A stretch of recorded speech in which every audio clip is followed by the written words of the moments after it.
Hey, everybody. We are coming up on Valentine's Day, and Valentine's Day brings up lots of feelings. For some of us who have relationships, it's exciting because we can share our love. Some people are not in a relationship and feel lonely or left out or empty. And other people are simply working on being with yourself, being around Valentine's. So I thought today I would do an overview of how to approach loving relationships and specifically how destiny and willingness have huge factors in it. So let's look at the destiny factor first. I truly believe that people who belong together find ways to come together. Years ago, I was doing a program, and a young girl in North Carolina raised her hand and said, "Well, what if my soulmate is in California?" And I said, "Well, geography is no obstacle to spirit, that the law of attraction has ways of arranging people who are supposed to meet. And you can hustle and bustle and fuss and muss to try to get with somebody. And in the bigger picture, the law of attraction is taking care of the details. So let me give you a few fun examples. So years ago, I started a new program in Hawaii called the Mastery Training. And it was the first year, and we had like 12 people signed up. And at the very last minute, one lady dropped out. A lady named, it doesn't matter her name. And I was a little upset because everything was all organized and we had the numbers all straight. But then there's one lady on the waiting list. Her name was Nan, and she dropped in. And during that week, she hooked up with a guy named Rudy, and we noticed they were kind of sitting on the couch and holding hands and looking at each other. And at the end of the week, they announced they were soulmates. And within the year, they got married. And that was like 30 years ago. They're still married. They have a wonderful relationship. So who or what mind orchestrated that one lady dropping out so Nan, the one person on the waiting list, could drop in and meet her partner? One day, years later, at the end of a seminar, these two people came up to me, a couple holding hands, and they said, "Oh, we're in love. We're in love. We have a great relationship. How'd you guys meet?" Well, the guy says, "I fell into a coma and I was taken to the hospital. And when I awoke, I saw the most beautiful angel looking down into my eyes. And it turned out that a friend of this guy's mother was a religious science spiritual practitioner, and she sent her daughter to the hospital to pray and do spiritual mind treatments for this guy. And when he woke up, there she was. And they fell in love and they got married. And recently, one of my programs, there was a female couple, and they had met when one of them had, it was a strange story, but it worked. She was fishing or cleaning a fish, or something happened, and she kicked the fish and she pierced her ankle with a bone. I don't remember it exactly, but that's the idea. She had to go to the hospital, and in the hospital, she met a technician, and they connected and they formed a loving partnership. So while it seemed that these strange things were happening, the apparently strange things were leading up to something really wonderful. So I want to suggest that if you're dating, what you're actually doing is gathering data and you are sorting out what you want and what you don't want, what you like, what you don't like, who you are and who you're not, who you want to be and who you don't want to be with. And really, even if you had a one date disaster, you're closer to relationship because now you know what you don't want and you probably wouldn't do something exactly like that again. Now, if you're in a relationship and you'd like to improve it, the key is to consider what version of your partner you are looking at. So you probably know if you've been with anybody for a length of time that on some days you think, wow, that's the most wonderful person I've ever met. He's just a godsend. And on other days you think, what the hell was I thinking? Because I don't know who this guy is.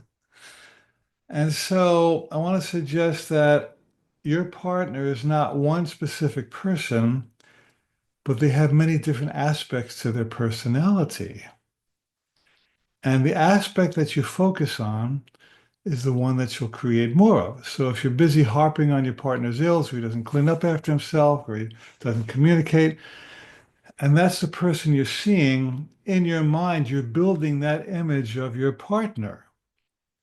Conversely, if you're looking at him and thanking him for the nice things he does and appreciating what he does communicate and thank you for cleaning up, or I love you even if you don't clean up, then you're actually building an image in your subconscious of who this person is, and that's what'll grow. So the key in relationship is to pay attention and validate what you want and don't get into what you don't want because you're probably just going to energize that. Attention is intention. Fascination is fertilizer. Whatever you're fascinated with grows. So Dale Carnegie said, give that person a fine reputation to live up to, which means however you talk about a person, they tend to become. Now, this is even more subtle because however you talk about a person in your mind, they tend to become. So give your husband or wife or partner a fine reputation to live up to by seeing them as the person you would like them to be, rather than focusing on the person that they're not, or the person that you'd rather not have them be. Relationships are what you make them. And vision is your best friend in creating the relationship that you want. Now let's talk about being with yourself. So it's really a valid spiritual path to be with yourself. There's no rule that says you have to have a husband or wife or lover or partner. Really, a lot of people I know have been divorced one or several times, and they've tried men, they tried women, they tried well, they tried all kinds of angles, and they would rather just be with themselves. And that's a really valid path. So just because people are posting exciting photos on Facebook and Instagram and showing you their nice dresses at the ball and sitting on the beach, and well, that's lovely, well, that's romantic, but if it's not you, then it's not you. In fact, I think before you can really have somebody love you, you have to fall in love with yourself. And I know many people who have spent a lot of their adult life searching for somebody. And they feel on some level that I'm in some way deficient, or I need a guy, or I need a woman. And if I just had somebody, then I'd be happy. Well, coming from deficiency is never a valid way to attract a mate. Never do anything out of desperation. I know people who have married out of desperation and they regretted it because you're not desperate. That you're a whole, wonderful, radiant, loving, empowered, creative, celebratory being, and that's your true nature. Nobody's going to make you that. Nobody can complete you because you're already complete. And so, really, if you're one of these people who have never been alone for more than a month since you're 20 years old, because you keep going from partner to partner, it would be a very healthy exercise to really just take some time and go in and be with yourself. I had a partner many years ago. We were living together out in the country, and we lovingly parted amicably. And I was a little nervous because now I'd be alone out in the country all by myself. What was I going to do? But I feel lonely. And it actually turned out to be one of the most wonderful, rewarding periods of my life because I meditated, I watched movies, I did gardening, I did yoga, I walked in nature.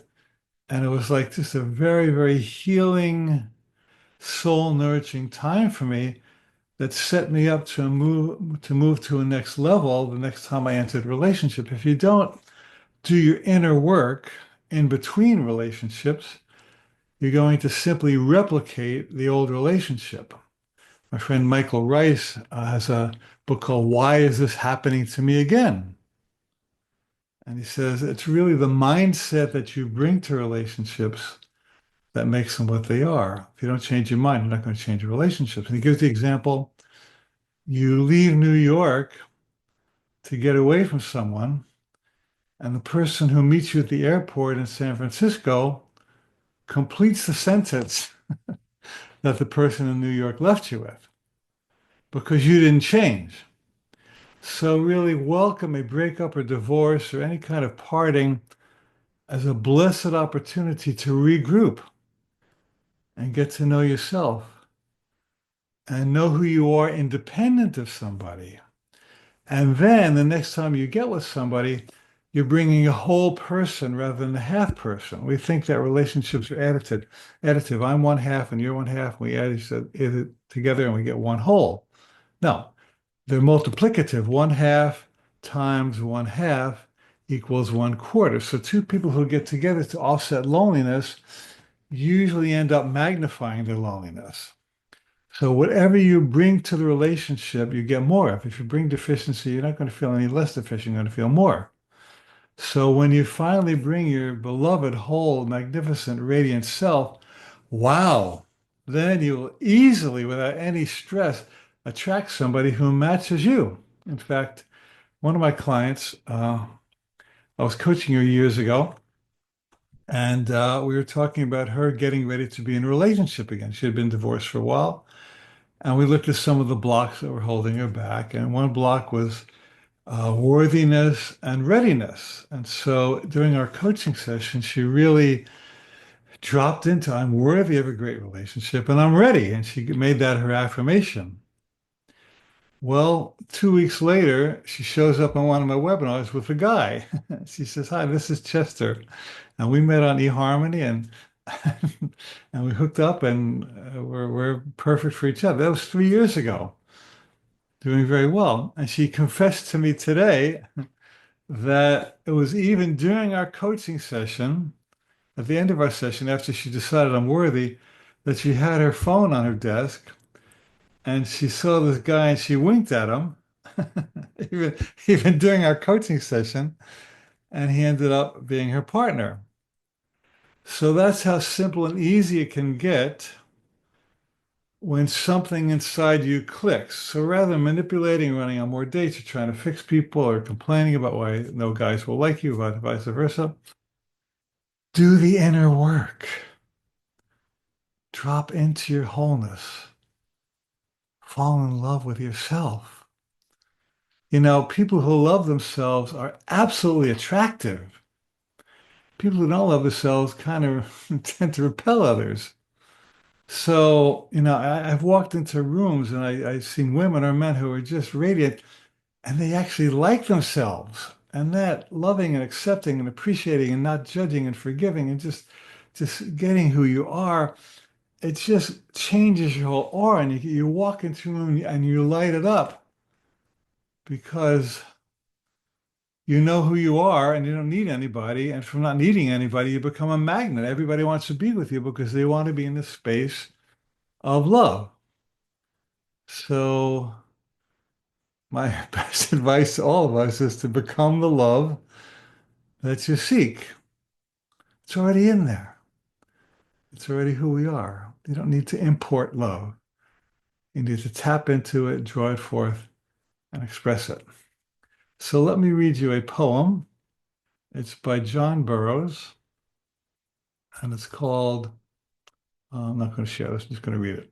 One moment. So it's called Waiting by John Burroughs. It's a wonderful poem. It goes like this. Serene, I fold my hands and wait, nor care for wind, nor tide, nor sea.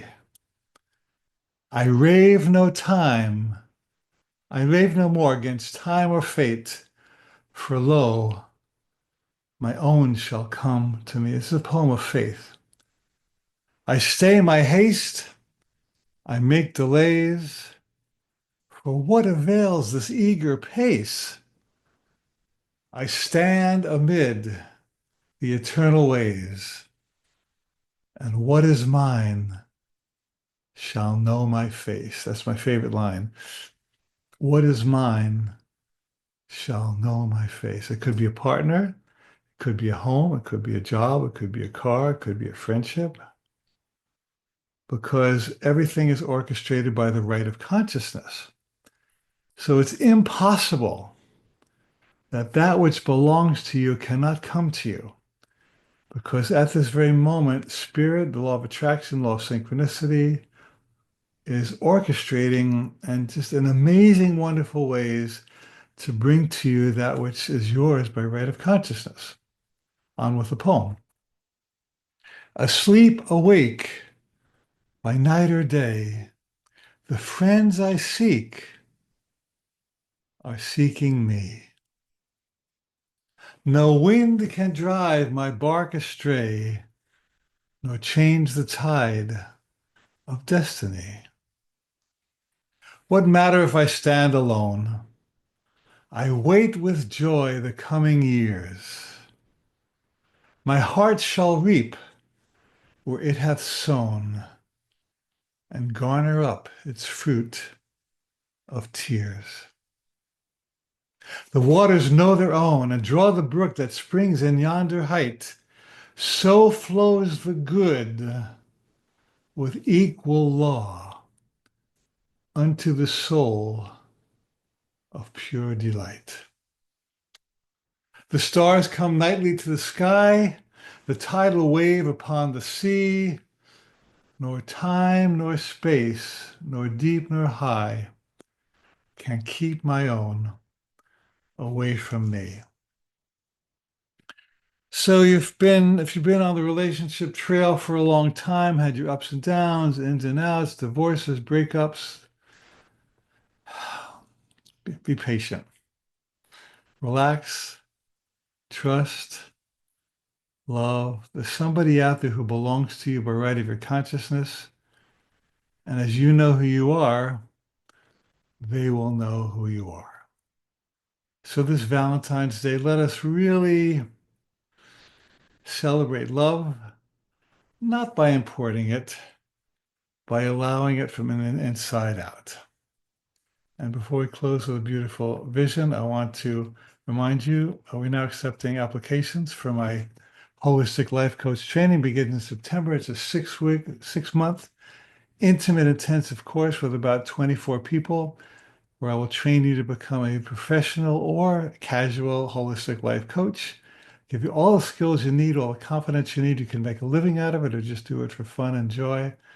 We go very deep in the program. You will join with other people of like mind, and it's a life-changing program. Go to my website, alancohen.com, and there's an application form you can get connected to. Hope to see you in September in Hawaii. It's a 6-month course with a weekend retreat in Hawaii. Okay, let's take our last minute here to just go in. So I invite you to close your eyes if you're in a position to do so. Take a breath. And I'd like you to drop into the place of deep wholeness within yourself. And I like to imagine like a fountain or a spring bubbling up from the earth. And within you, within me, there is now a love. It's a love that even goes beyond romance. It's a love of life, love of self, love of expression, love of being. It's God's love, if you will, agape. It's pure love. And this love is so fulfilling that it seeps its way into your cells and your subconscious. And in this love space, you realize that I am already whole. I don't need anyone or anything from the outside.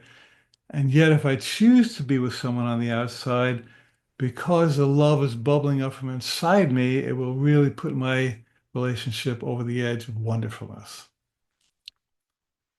So at this moment, I choose to fall and rise in love with myself. I undo any sense of deficiency, neediness, lack. Right now, I am living from a sense of deep abundance, deep riches. The universe was created in entire abundance. I am an expression of an abundant universe showing up to be God in the world. In fact, I am the light of the world, speaking for all of us.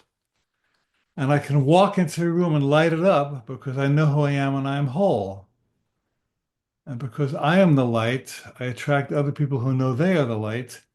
And together we magnify the light until we become a walking force of healing and transformation. So this is my prayer for you this Valentine's Day, that we each step into our true power as beings created in the image and likeness of a perfectly loving God, and that we bring to the world all the gifts that God gave us to deliver as our perfect, unique selves. And if you agree with me, say out loud right where you are, and so it is. I wish you the happiest Valentine's Day ever, and I wish you the most love ever this day and for the year to come. See you soon.